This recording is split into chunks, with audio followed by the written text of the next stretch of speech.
Hello, everyone. Welcome to Grand Cruz Astrology. My name is Clayton Cruz, and today I'm going to talk a little bit more about Saturn and Neptune, both in the sign of Pisces right now. Um, Neptune has been in Pisces for quite a while now, a decade or more, and Saturn has just moved into Pisces here in the last month. So, they're in the same occupying the same sign, but at different degrees, and they will not make a direct conjunction in the sign of Pisces.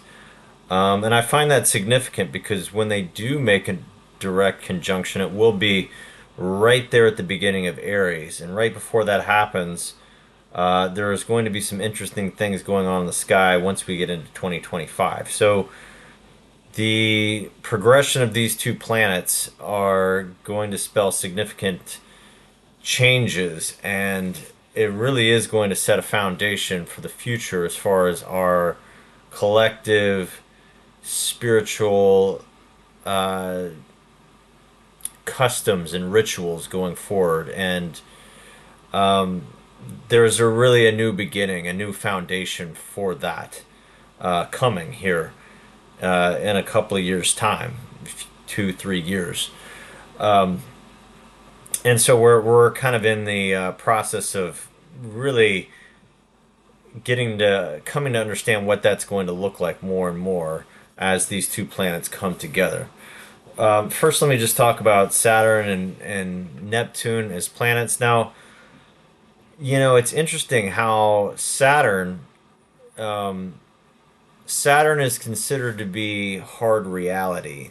It's considered to be, let's get real. It's about hard work. It's about constriction, contraction.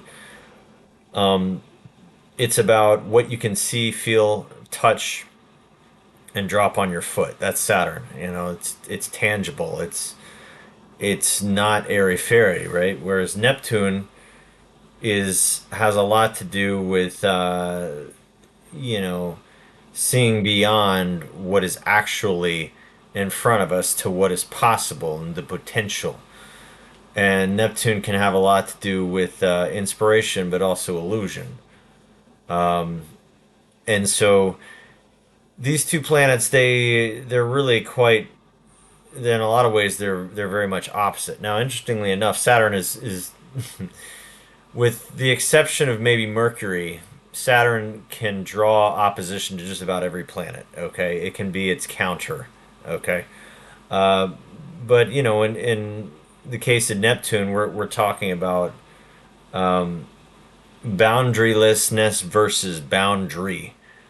We're talking about solidity versus dissolution. Okay, Saturn obviously being that solidity, that three-dimensional uh, tangible obstruction, and Neptune being the dissolution of that, or the illusion of that. Right now, as I said, Saturn is considered to be reality. Like it's considered to be three-dimensional reality, and Neptune, kind of considered to be the illusion. But really, it just depends on the vantage point, right? Because Saturn, looking at it from a multi-dimensional understanding of reality, Saturn is the illusion. Saturn is the allegiance to three dimensions, which is being all that there is, right? And that's not all that there is. There is more.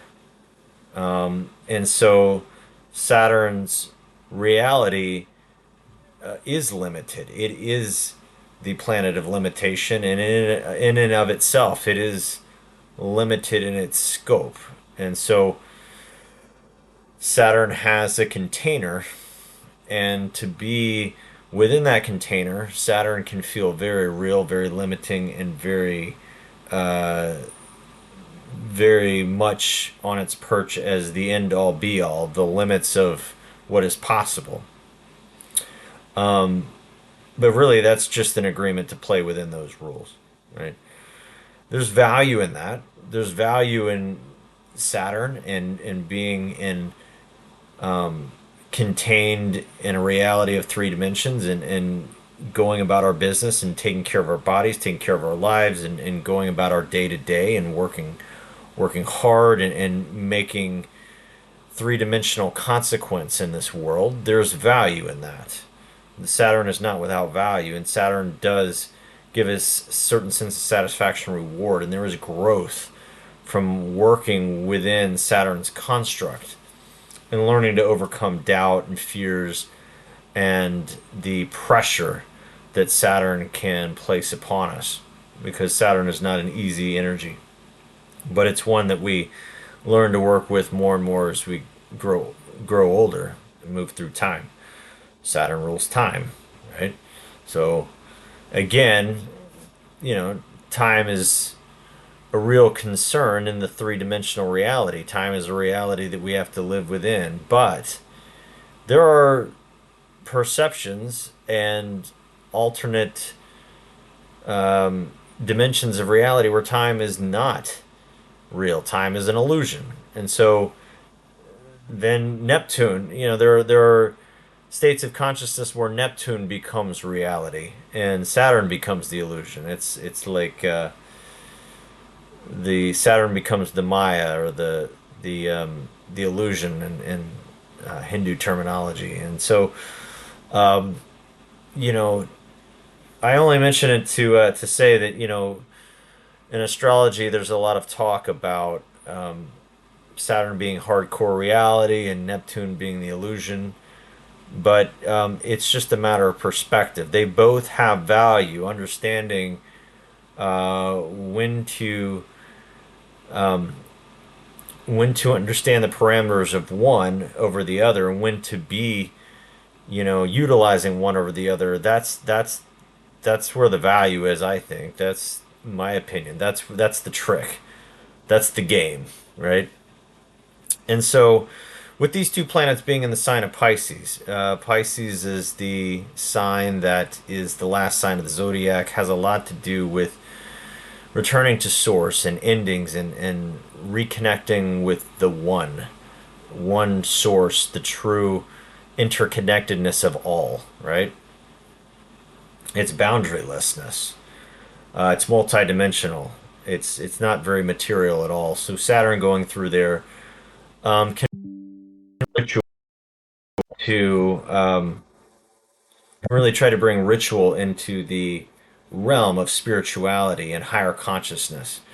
And it can say, okay, do you want to reach these higher states of consciousness and understanding, and states of well-being and bliss, and all of these things. Okay, meditate every day for an hour, right? Like put the work in, put the time in. It's like you can wish all day, but like, are you truly committed to that, right? That's kind of what Saturn in Pisces ask of us. That's one manifestation of it. It also is going to ask of us to have integrity and to move through our spiritual life with integrity. It's one thing to show up at church, one day a week, but are you treating thy neighbor as thyself, kind of thing, right? Just to look at it from the Christian perspective, or just like, are you a living embodiment of your values, right? Or are you just posting something online, right? So Saturn kind of asks us to get real about that.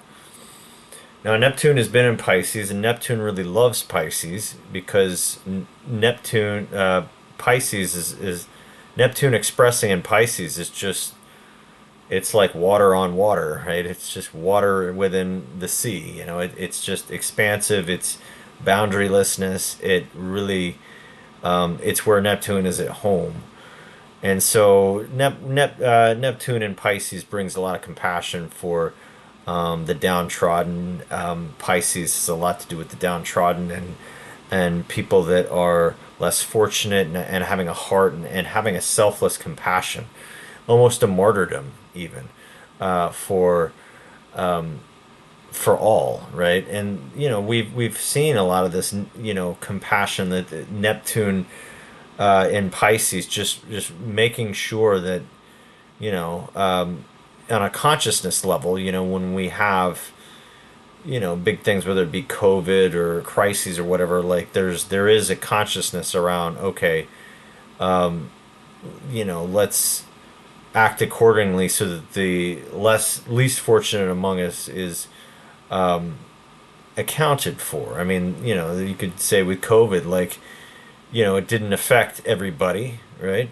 It was very, we were all obviously affected in our reactions to it, but, a lot of people were healthy enough so that it wasn't a big deal. But we, as a society, we said, okay, well, but yes, there is a small percentage of people that are very strongly affected by it and it's life threatening. So we all acted accordingly to mitigate that as best we could. That's kind of a Neptune Piscean energy. That sort of selfless compassion. This is all of us kind of thing, right? So we have Saturn and we have Neptune in the sign of Pisces. They're going to be both in the sign of Pisces the next couple of years.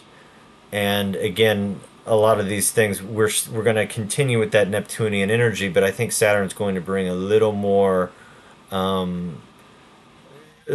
practicality into the equation. I think it's going to bring a little bit more, like what is it? It's going to be a little bit more about like, okay, show me the money, right? Like, if it's like if we're really, do we really care, like on a heart level, or are we actually going to do something about it, right? Are you going to like put your time into, um, you know, these, it's one thing to post online or something, or speak about how much you care or give somebody a hug, but are you really going to put the time in? Are you really going to put the work in to actually create a world that is more interconnected, and are we going to live lives that are more selfless, right? Are we going to actually do that in our day to day? That's kind of Saturn asking us to put the work in. So these two energies are there. Now, what I find interesting about this is not necessarily now, although it is an interesting energy, Saturn going into Pisces, and I think we're going to start feeling this energy more and more because it is in Pisces and it's not going back. It's Saturn will not retrograde back into Aquarius, so it is uh, in Pisces proper. So, but once we get into spring 2025, particularly in March, Neptune is going to move into the sign of Aries right there at the last day of March, March 31st, 2025. And at that time, um, Saturn is going to be making almost an exact sextile to Uranus, and Mars will be making a trine to Saturn at that time. And it's really, really setting the table for a foundation for, I mean, a foundation, you could call it a foundation for a new religion, okay? One that is, you know, rooted in, Piscean flavor, if you will. I mean, yeah, entering the age of Aquarius, and there's that whole conversation. But with this energy here, we have March, spring 2025, with these planets coming together at the moment that Neptune moves into Aries.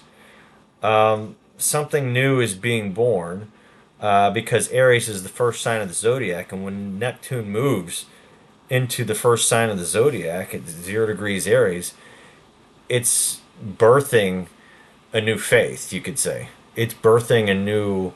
It's like, if Aries is 0 degrees Aries is the seed pod, right? And with Neptune going in, it's like the first manifestation of newness, of something being reborn, of spirit being reborn, of this connection to multidimensional reality and faith and boundarylessness and all is one. All these buzzwords of Neptune coming into the 0 degrees Aries of rebirth and manifestation, right? Which is what Aries is. Couple that with where Saturn is going to be in Pisces, making great connections to both Mars and Uranus, and there, it speaks to the opportunity for newness. It really couples that Uranian energy, which is in the sign of Taurus, which is fixed Earth, which all has to do with physical manifestation and newness and uh, revolutionary energy coming into physical manifestation and form. All right, with it in sextile to Saturn, it's giving the opportunity for us to build upon that, to use that electricity, that dynamism, and to build something solid and tangible, right? But with Saturn being in Pisces, right, this is about higher ideals, right? Higher expressions of consciousness coming into form and using that Uranian energy to be innovative of how we manifest that and create that. And you got the trine from Mars coming from Cancer, and just more water energy and more emotion, and that Cancerian energy is really speaking to, it's as I've talked about Mars and Cancer, it's an energy that really uh, it has a lot of passion and will to stick up for those that it sees as its kin, or its, even people that you feel are like family but maybe need a voice, right? And so a lot of interesting energies coming together here in the spring of 2025, right as Neptune goes into Aries. And then it won't be until, once we get into June 2025, that at that point, yeah, Saturn and Neptune will finally meet up. And yeah, I guess officially, yeah, they won't technically meet up. Yeah, they'll be right there. They'll be right there in June 2025. It won't be until once we get, I mean, once we get into, it won't be until about February 2026, well, where they both meet at that 0 degrees of Aries. And that'll be when that'll be when they come together proper. And whatever was being started with Neptune going into Aries in 2025 really gets that solid platform from which to build upon, right? But it looks really exciting. I've said this before, I'll say it again. 2025, 2026 with the outer planets, 2026 and onward, you're going to have, we're going to have Pluto in Aquarius, we're going to have Neptune in Aries, and we're going to have Uranus going to Gemini. All in harmonious aspect to one another. There's going to be a cohesion, and there's going to be it's almost like a collective direction. Okay, some things are, some things are going to have been worked out amongst the collective. I mean, we've really we've dealt with some pretty intense energy over the years. And when we had Uranus and Pluto square for a while there, and then we just had Saturn and uh, yeah, Saturn and Uranus.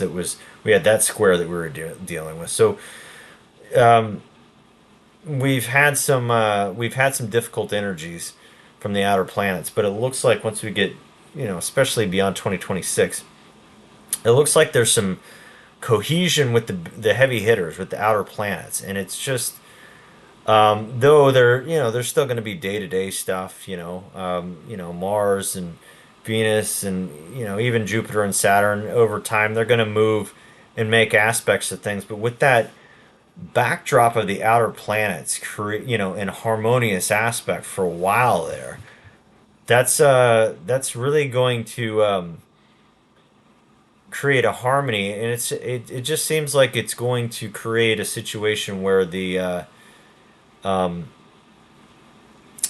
where the issues we're going to have as a collective could potentially be a little more manageable. They're not going to be these deep cutting sort of situations that seem to have no resolution or just seem to be resolution that only comes through conflict and extreme friction, right? So it seems like some of the intensity gets a little bit gets minimized a bit. So anyway, that's what I got. Just wanted to speak on this a little more on this Saturn, Neptune, and Pisces coming together because right now it's interesting, okay, but where it's headed, I really like. And we've it seems like over the years a lot of astrologers have been talking about, oh my gosh, this is happening, that's happening, but the way I see it, we got past 2020. That was pretty big when Saturn and Pluto came together, and then 2021 we had Saturn Uranus square. That wasn't easy either. I think we've come through some pretty big stuff astrologically, and I think if we can look a little further out, I think things they look like they're going to get a lot better for a lot of people. So that's what I got. I hope this was helpful, and I'll see you on the next video. Bye.